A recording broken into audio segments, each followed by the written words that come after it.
Good morning, YouTube. Sandy C is here with some uncommon sense and a super special guest. I've got the Ninja. Hey everybody, how you doing? Thank you so much, Sandy, for having me on. I really appreciate it.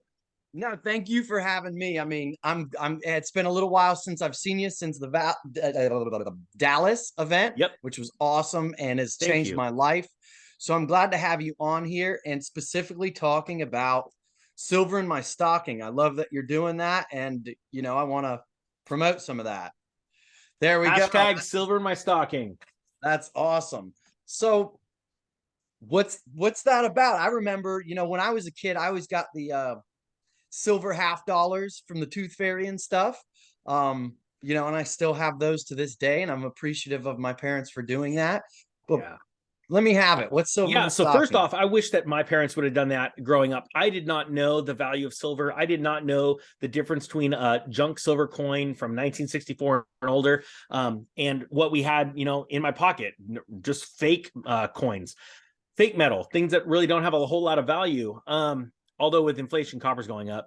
I decided to do this because I've been giving my children an ounce of silver in their stocking ever since I started investing in silver in 2010, when I started to learn the value of a dollar and how it was actually losing value over time. And that over time during hyperinflationary events, gold and silver do very well. So I started saving it for them. Well, it wasn't until I started the YouTube channel that I realized, like, oh man, there's a lot of people watching these channels. And if we were to start a movement and start taking photos of, with a hashtag silver my stocking and silver Christmas, and put it out there, and people say, hey, I'm going to take a silver coin instead of getting, my grandkids a video game that they shouldn't probably play, or they're just going to blow their, mind on. Let's give them a silver ounce, and then essentially take that silver off the market for 10, 15, maybe 20 years, but while it sits in their hope chest or their keepsake box, and then essentially squeeze the elites when we're dealing with all this manipulation in the precious metals market. And it's been going very well. That's awesome. I love that. And that kind of, my girlfriend and I, we had a friend visit, and she had one of the new Nintendo Switches. And, for the couple days that she was over here, wow, it was tremendously fun, and kind of got her a bug like, oh, we need to get one. We need to get one. And I was like, let's pause. What if instead we bought some more silver, Yep. because that game is a twofold negative, and it's a negative because you're spending that money on that game, which you Yep. have to continuously buy new stuff, and then it's also eating your time up. Yeah. Yeah. So it's Well, that you know, twofold. what I found is after the Great Recession, and actually even after the dot-com bust, I used to love to go to garage sales and flip things. Made a lot of money, flipping things. I actually bought my first home flipping electric trains, which I never played with. I just found a market, And what I found is that garage sales after a recession, people are selling all of their toys because they have to pay their bills. And so, yeah, there's things that I want right now. But why not just wait for it to be pennies on the dollar when literally people are selling their entire collections at a garage sale just to make ends meet? And this time is way worse than what we saw during the dot-com bust and the Great Recession. I'm glad you point that out, because that's the holding pattern I am on. And I notice so many people, friends and family, are like, oh, I want it now. I want it now. I want it now. And I'm like, Yeah. even a good friend of mine, we're going to start in the because I've been doing the hurricane cleanup with FEMA after Hurricane Ian, and now we've got Hurricane Nicole. I was Nice. supposed to be back down there, so I'm leaving right after this, essentially. But I fell in love with the business for a lot of reasons. Getting to help Yeah. people is awesome, and learning about it, I am now wanting to start one of those businesses with my friend. And he's like, when do I start? When do I get to quit my job? When do I get? And I'm like, maybe the beginning of next year when deflation kicks in and we can buy some tractors and trailers for cheap. Yeah, I completely agree. So I get that question all the time, because I started that side hustle course because I think side hustles are very important. But a lot of people are always asking that question: when do I quit? When do I quit? And what you should be doing is, how much time can I put into my side hustle and keep working? I've had a career for 24 years, and I've always had businesses on the side, because what can happen is those side hustles could fail. If you make one wrong step, you get into debt. And that's why I have to teach that to people. Like, we want to start simple and then grow off of profits, not grow based on credit. And if you make one misstep, and I'm telling this to people to really think about it before they do it, if you don't have your job to fall back on, then it could be problems. You're right. There's going to be amazing deals on trailers and stuff. But you know what's crazy? I talk about this all the time. There's about to be a lot of people kicked out of their homes because they're not paying their bills. And there's going to be a lot of garbage cleanup, and you can get jobs right now. So yeah, if you could pick up a trailer, or even if you've got a pickup truck, if you think about it, you just have a pickup truck, go get hired as a cleanup person from a real estate agent and come take all the crap out of this house. Yeah, you might have to take 5 more trips, but then you also get to throw the stuff away, get paid to do it, and then go flip the stuff that is worth something. Also, you'd be shocked at what people leave behind. I remember when I lived out in Hawaii, and I guess it was because the military guys would get a new post, but they would literally, I'd be skating down the street one day, like, I don't have a TV. Wow, there's a 60-inch TV, brand new on the side of the road. I mean, their entire Yeah. house on the curb.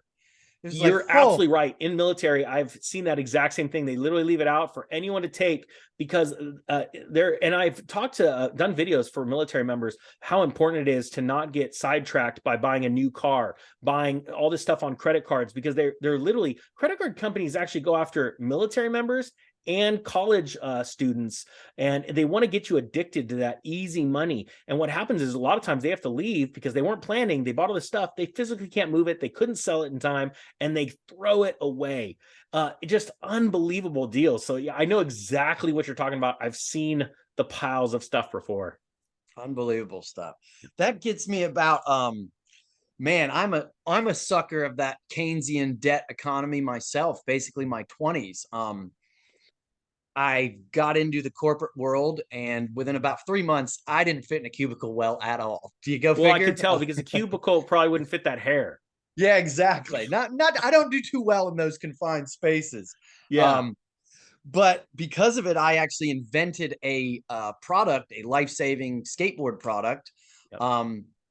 But man, what I know now, I mean, it just buried me, absolutely buried me in credit card debt and stuff. And I've now since learned through Robert Kiyosaki essentially, and then through you of, wait, I was just in a debt trap. That's exactly where they wanted everybody.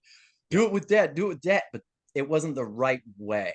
Yeah. So I really like to talk to people about that. Like, hey, just because you have that credit line doesn't mean don't use it that way. Do it in small it's good steps. to have one as an emergency backup or for an opportunity. But what sounds crazy is even if you have a credit line, you've got to look at, I can't use it all.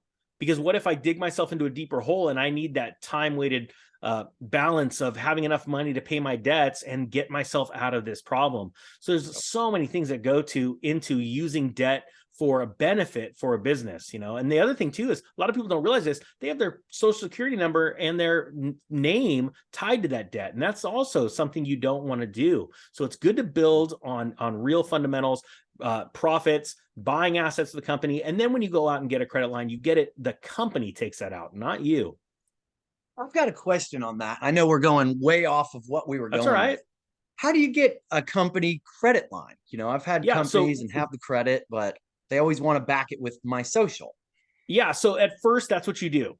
You get a small credit card, you pay it off every month, you use it for expenses, but you're only buying things that you have the money for because you sold a good or service and you have the money to pay it off, right? And what you're doing is you're establishing credit because the credit card is in your name, in the company name, but it's backed by you, a personal guarantee. But then your goal is to back out of that and you start to look for other ways of getting financing. And one of the easiest ways to get financing without a personal guarantee is an SBA loan through the government. And through what happened a couple of years ago with the economy shutting down, it made it even easier. That's another good way. The problem is what do you do with that money? And again, it's not speculating. It's using it for growth, but again, not using it all. It's a percentage game. And then what happens is after a while, your company has built up so much revenue coming in and so many assets on the books. Then what you do is you take out a loan against the assets so that the bank has collateral. And a lot of people don't like to do this. They're like, well, the interest rate is not as good. The terms aren't as good. You are correct. That's a trick of lending institutions to be able to get that social security number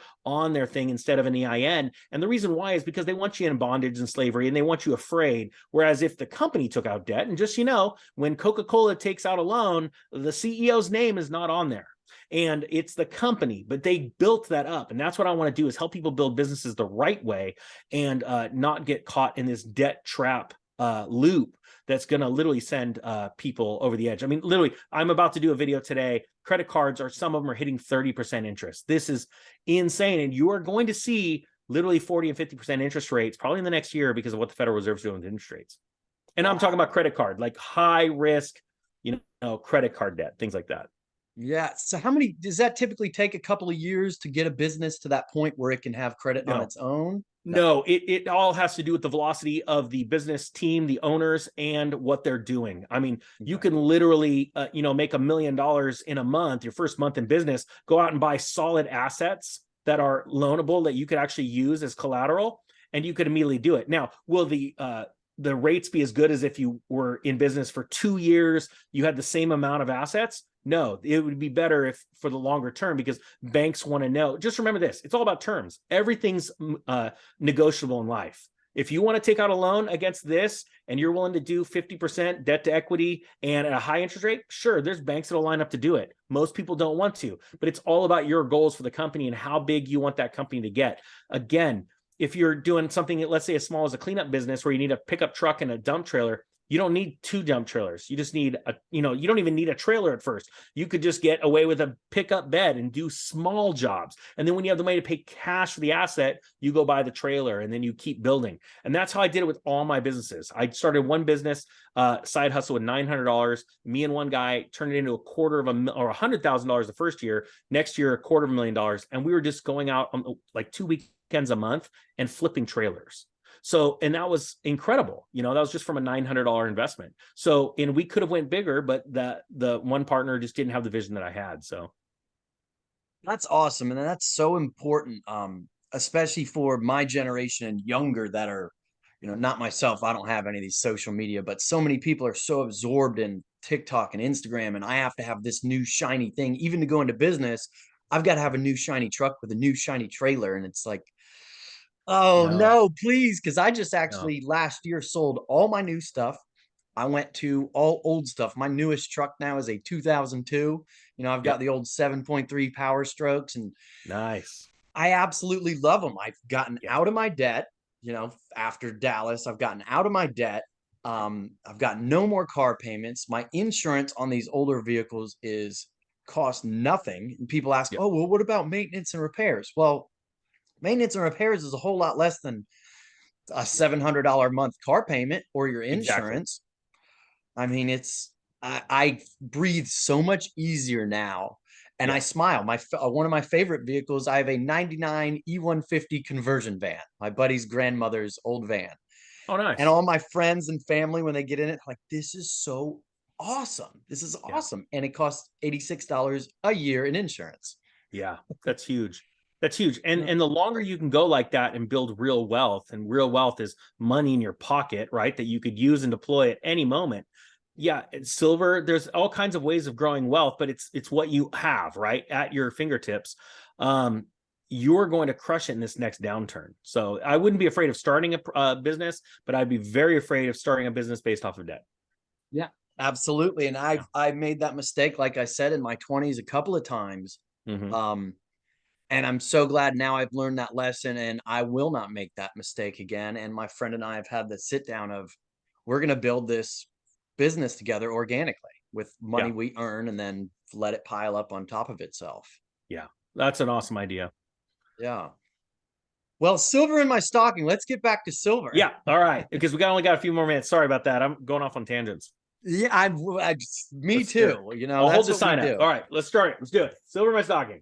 Silver in my stocking. Look at that. And I've got I went and got jewelry wire, silver jewelry wire, lapidary wire. Nice. And they sell these cool cases. So I made them like ornaments. Ornaments, exactly. That's awesome. Awesome. Preserves the shine and they look beautiful. Wow. But yeah, so silver. What's up with the ratio? So the ratio doesn't concern me too much because it's been out of whack. We all know I like silver more than gold. But what's very interesting to me is because I was calling for a downturn starting in September in the price. That happened because of selling pressure in the stock market. So that makes sense. I knew calling it about 6 months prior. I said, when it happens, though, I can't guarantee you that premiums are going to go down. I think they're actually going to go up because Yep. there's so much more knowledge and information out there on the internet about what's going on with the monetary system worldwide and how little silver we actually have. And so premiums have just been exploding. And so I wanted to do this because I'm like, how much longer are you going to be able to buy a silver ounce for under $30? Because right now, I think silver hit like 22 yesterday.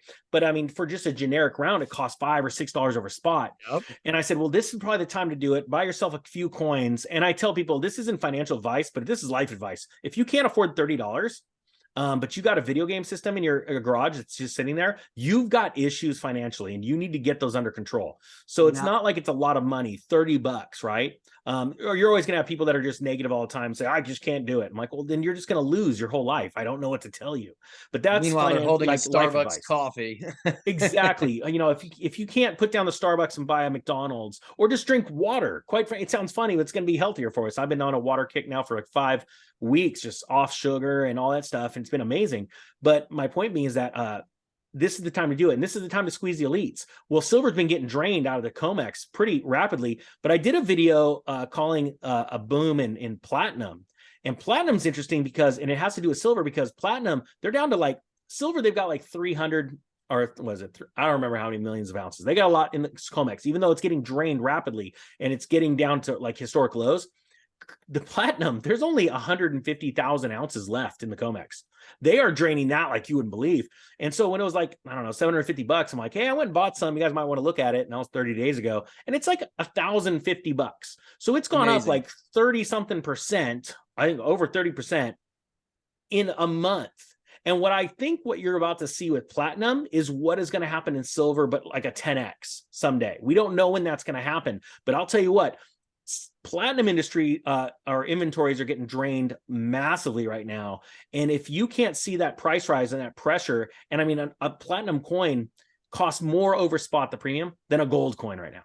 And inventories are super low. So like, I mean, I think this is exciting because this is foretelling. I believe this is a foreshadowing of what's going to happen in the silver markets because silver's used way more than platinum. There's more patents, way more patents tied to silver, the use of silver, than there are platinum.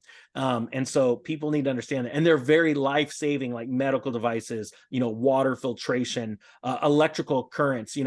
Platinum's got a handful of uses, one being used in catalytic converters. But in the end, what do we need more? Electronics or catalytic converters? Those are a thing of the past because there's more electric vehicles going out there. So there's silver to me is the number one. That's why I wanted to do this. And I want to see people, and I love it when people like, I just bought my first 2 ounces of silver and I did that thing where I cling them together and, oh my gosh, you're right. And I'm like, yeah, it's a coming to Jesus moment, and it's amazing. And you're like, why don't I own this? Well, rich people own it. You're not rich. So how do we turn you into a rich person? By starting simply 2 ounces of silver. Just buy 2 ounces of silver. And you're like, oh, I own it. A bank can't come and take it away. A cryptocurrency, exchange can't just send there. Sorry, gambled your money, but we got so and so elected. You can't do that with silver once you own it. So once you hold it. So I like that. Something hit me the other day about silver, and I was in a little gas station, Quickie Mart, grabbing some Gatorade, and a guy in front of me bought lottery tickets, and I couldn't hold my tongue too long, and I just let it out. I was like, poor people buy lottery tickets, rich people buy silver. And the lady behind the counter, who you would just think, oh, gas station attendant, what do they know?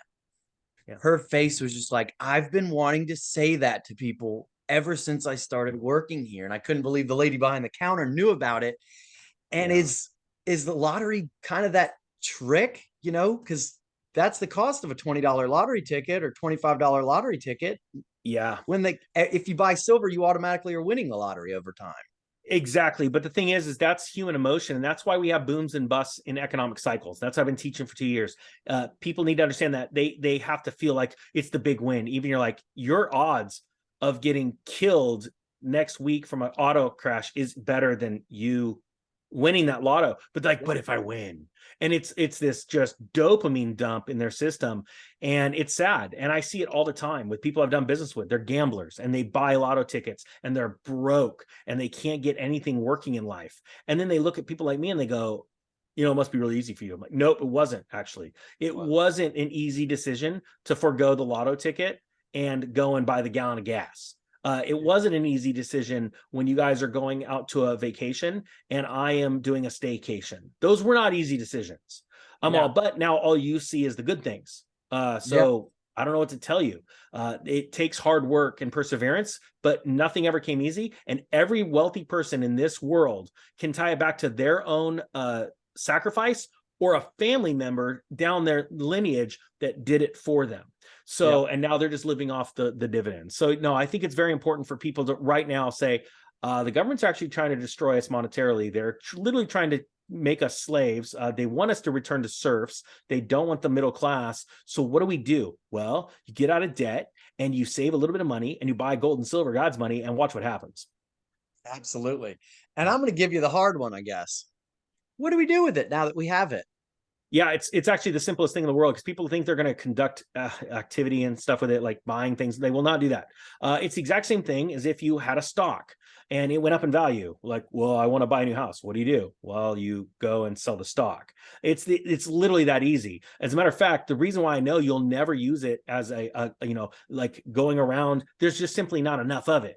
Less than 1% of the human population own any physical coins in their possession. Like there is so many more human beings than there are 1 ounces of silver running around. Like it's absolutely mind blowing. And every day there's more silver lost. There's more silver used in the ground, or coming out of the ground and being used in electronics and all those things we talked about.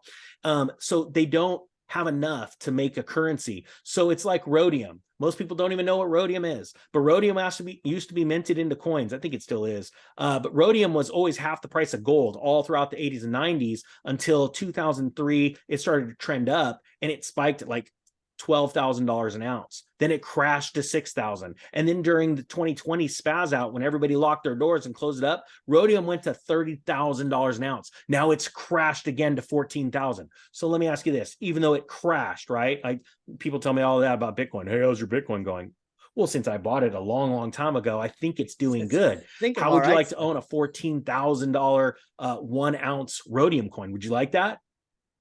Perfect. But you can't go into any coin store and go, I want to sell it. You got to go to an authorized dealer that deals with big money. You sell it to them. They give you the cash. You go buy the house. That's how you do it. Easy as that, right? Yep. You sell the car to buy the house or sell the other house to buy the car. Either way, nobody's ever walked into a closing with a literal briefcase of money.